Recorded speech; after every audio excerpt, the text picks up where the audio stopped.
সকলোকে ধন্যবাদ দিছোঁ। বহুত প্ৰতাপৰ বিষয় লৈ এই ছট পূজা ঘাটত আমি ৰমেন ডেকা ছাৰক লৈ পেলাইও আমি বহুতখিনি কৰিছিলোঁ আৰু CM ছাৰৰ পৰাও কিবা কিবি বহুত কথা কৰি অনাৰ পিছতো এতিয়া কিছু কাম আধা হৈছে, কিছু কাম আধা হোৱা নাই। ইয়াতে কি ষড়যন্ত্ৰ আছে আমি নাজানো, কিন্তু আমি এতিয়া ইমান বৃহৎ হিন্দু মানুহৰ সমাজ থকাৰ অৱস্থাত আজি বেলেগৰ মাটিত এইখন পূজা আমি কৰিবলগীয়া হৈছে। কি কাৰণত হৈছে আমি বুজিব পৰা নাই। মই এই মিডিয়াৰ সংযোগেদি আৰু ৰাইজৰ কৃপাৰ অনুসৰণ মই CM ছাৰকো ইয়াৰ পৰাই মই ক'ব খোজোঁ, একে জল্দিছে জল্দি এই আমাৰ কামখিনি তেওঁ যাতে এইখিনি বৃহৎ হিন্দুৰ সমাজৰ কাৰণে যাতে সোনকালে যাতে আমাৰ এই কামখিনি কৰি দিয়ে। আৰু যিখিনি উচ্ছেদ আধা হৈ থাকিল আৰু আধৰুৱা হৈ থকা কথা কৈ আছোঁ, সেইখিনি যাতে জল্দিছে জল্দি কৰি দিয়ে। আৰু এটা দুখৰ বিষয় লৈ এই কেছ মোকদমা খেলি আছোঁ আমি ইমান বৃহৎ হিন্দু মানুহৰ মাজত। এইটো এতিয়া চাওক, আপোনালোকে আজি চাই যাব গোটেই লেট্ৰিনৰ টেংকি, কিবা কাজাৰা, ক'ৰবাত মুৰ্গী ঠেং, কিবা কিবি ইমান ধুনীয়া পৰৱৰ মাজত আমি সেইবিলাক আজি লেতেৰাৰ মাজত আজি পূজা কৰিব লগা হৈছে। ইয়াতকৈ আৰু আমাৰ দুখ নাই। আৰু ওপৰৰ চৰকাৰ আমাৰ, তলতো চৰকাৰ আমাৰ, তথাপিও আমাৰ কথা কোনো নুশুনে। মই বহুত কাটৰ অনুৰোধ কৰি জনাই আছোঁ যাতে CM ছাৰে এই কথাষাৰ যাতে তেওঁ হস্তক্ষেপ কৰে, তেওঁৰ প্ৰতি মোৰ বহুত বিনম্ৰভাৱে অনুৰোধ আছে।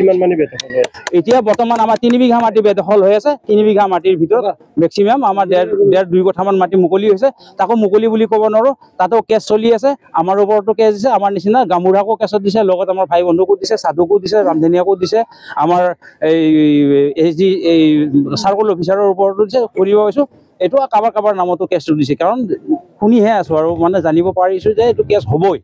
কাৰণ এতিয়া আমি কেছ খেলি যে আমি মাটি যি ল'ব পাৰিম সেইটো আশা কৰা নাই, কিন্তু CM ছাৰৰ ওপৰত আমাৰ বহুত দৃঢ়তা বিশ্বাস আছে। কাৰণ তেওঁ 2বাৰ লেটাৰ আমি দিছোঁ, 2বাৰ লেটাৰে আহি পাইছে ইতিমধ্যে। তেওঁৰ ওপৰত এইটোৱে বিনম্ৰভাৱে অনুৰোধ কৰি আছোঁ যাতে CM ছাৰে এই কথাটো জল্দিছে জল্দি যাতে তেওঁ হস্তক্ষেপ কৰি লৈ পেলাই আমাৰ বৃহৎ হিন্দু সমাজৰ সম্পত্তিখিনি যাতে তেওঁ উদ্ধাৰ কৰি দিয়ে।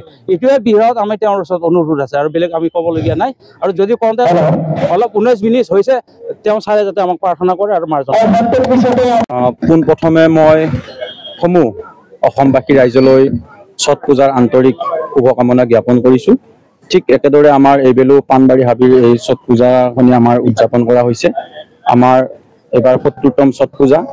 ছট পূজা উপলক্ষে এইবাৰ আমি বৃহত্তৰ পাণবাৰী অঞ্চলৰ হিন্দু সমাজে তথা জাতি ধৰ্ম নিৰ্বিশেষে একত্ৰিতভাৱে এইবাৰ আমি এই ছট পূজাখনি উদযাপন কৰিছোঁ। ইয়াৰ লগত সংগতি ৰাখি আমি নাগাৰা নামৰ এটি দলকো আমন্ত্ৰণ জনাইছোঁ। এতিয়া আমাৰ নাগাৰা নাম প্ৰদৰ্শন কৰিব তেওঁলোকে।